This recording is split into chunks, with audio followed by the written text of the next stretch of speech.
Oke, baik. Bismillahirrahmanirrahim. Assalamualaikum warahmatullahi wabarakatuh. Oke, selamat pagi mahasiswa. Jadi di sini ketemu lagi dengan saya di pertemuan yang kelima, perkembangan bahasa untuk usia dini. Jadi nanti kita akan ada materi yang pertama definisi pemerolehan bahasa, yang kedua tahap pemerolehan bahasa, yang ketiga ragam pemerolehan bahasa, dan yang keempat strategi pemerolehan bahasa. Jadi teman-teman tetap simak video ini sampai di akhir ya, karena nanti akan ada penjelasan, tugas maupun beberapa informasi yang bisa kalian simak terkait dengan perkembangan bahasa.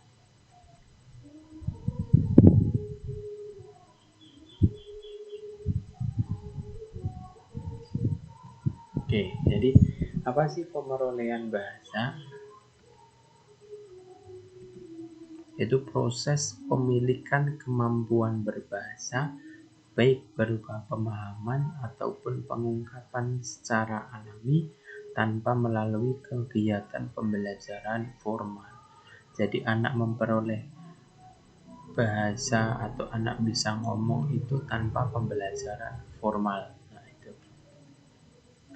Kemudian menurut Maxan tahun 1993 di halaman 20 menyebutkan suatu proses penguasaan bahasa yang dilakukan oleh seseorang secara tidak sadar atau implisit dan informal. Nah, jadi anak itu memperoleh bahasa ya kayak tidak sadar. Kayak kita mungkin bingung kan, kapan kita bisa ngomong gini, belajarnya dari mana, nah, seperti itu. Terus Daryo Wijoyo tahun 2003 menyebutkan bahwa pemerolehan bahasa adalah proses penguasaan bahasa yang dilakukan oleh anak secara natural waktu dia belajar bahasa ibunya. Jadi sama pendapatnya, lebih ke alami.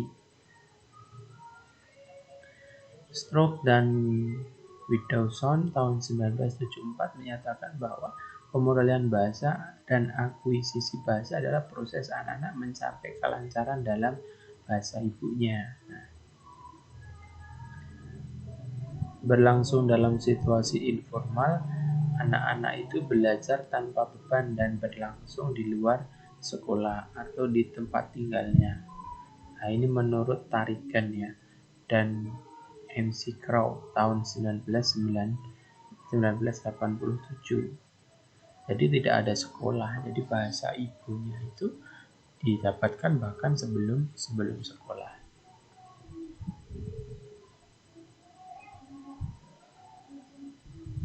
Terus pemilikan bahasa tidak melalui pembelajaran formal di lembaga-lembaga pendidikan seperti sekolah ataupun kursus. Nah, ini yang dimaksud bahasa-bahasa keseharian ya, yang tidak melalui sekolah ataupun kursus.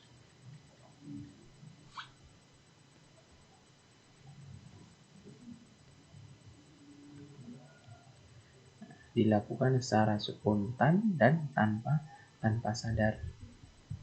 Kemudian dialami langsung oleh anak dan terjadi dalam konteks berbahasa yang bermakna bagi anak. Nah, ini pendapatnya Tarigan dan MC Crow. Nah, kemudian kita bisa melihat di sini beberapa tahapan perkembangan bahasa menurut Aid Tishon. Nah, jadi anak yang pertama menangis. Nah, menangis itu sudah pasti di usia lahir. Nah, di 6 minggu dia sudah bisa mendekur. Kemudian di 6 bulan sudah bisa meraban. Ada yang 8 bulan itu pola intonasi. 1 tahun itu tutur 1 kata. 18 bulan itu tuturan 2 kata. Kemudian 2 tahun itu infleksi kata. Kemudian 2,4 tahun itu kalimatannya dan ingkat. 5 tahun itu konstruksi yang jarang dan kompleks. Baru 10 tahun itu tuturan yang matang. Nah, Jadi anak matang berbicara itu ketika usia 10 tahun. Nah, menangis itu apa? Nah, ada tangisan anak untuk minta minum, minta makan, kesakitan, terus pampasnya bocor, terus tidak nyaman gigit semut. Nah, itu pasti anak akan menangis. Nah, terus mendekur. Mendekur itu di sini sulit dideskripsikan. Yang pasti bunyi yang dihasilkan mirip dengan bunyi vokal, tapi nggak jelas. Nah, gitu. Terus meraban. Anak menghasilkan vokal dan konsonal secara serentak. Misalnya mama, papa, bu, nenek, ayah, ibu, bu. Nah, itu. Jadi lebih ke pengulangan vokal dan konsonan. Terus ada pola intonasi. Hasil tuturan anak mirip dengan tuturan ibunya, bahwa anaknya menghasilkan intonasi tanya dengan nada tinggi pada akhir kalimat.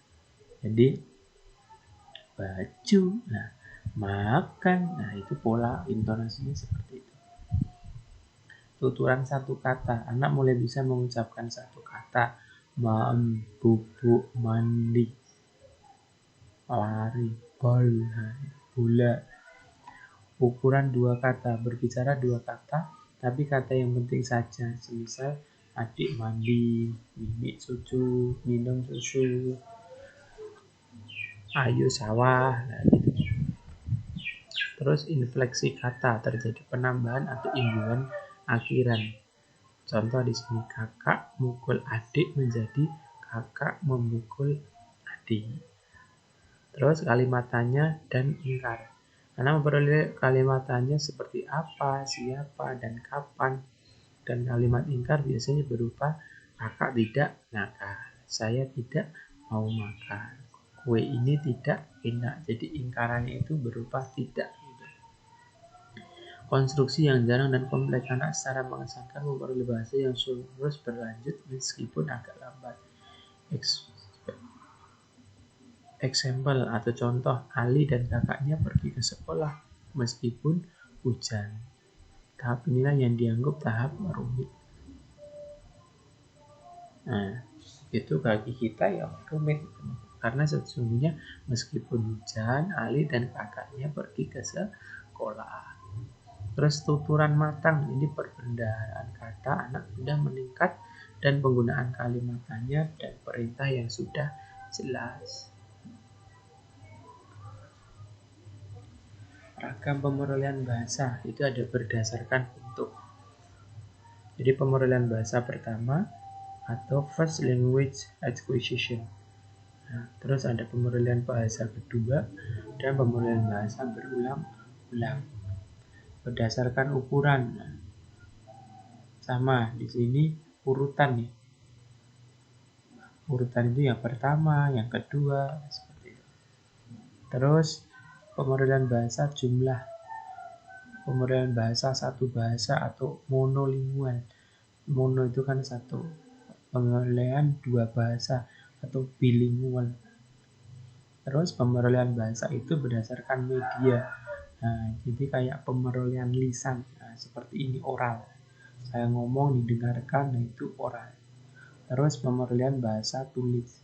Tulis itu ya ketika anak mendengar, tapi yang menulis abjad, mama, papa, seperti itu.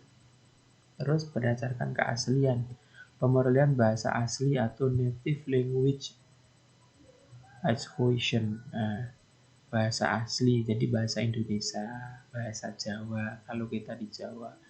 Terus kita kalau mempelajari bahasa asing, nah itu bahasa yang keaslian yang kedua, jadi bahasa asing. Terus strategi pemerolehan bahasa. Pemerolehan bahasa anak melalui verbal, yaitu komunikasi dengan orang-orang yang ada di sekitarnya.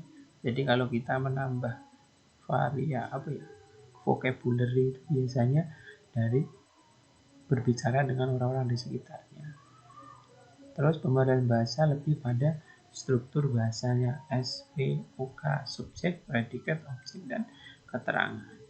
Anak akan meniru apa yang dikatakan, yang didengarkan, maupun meneruskan yang didengarkan.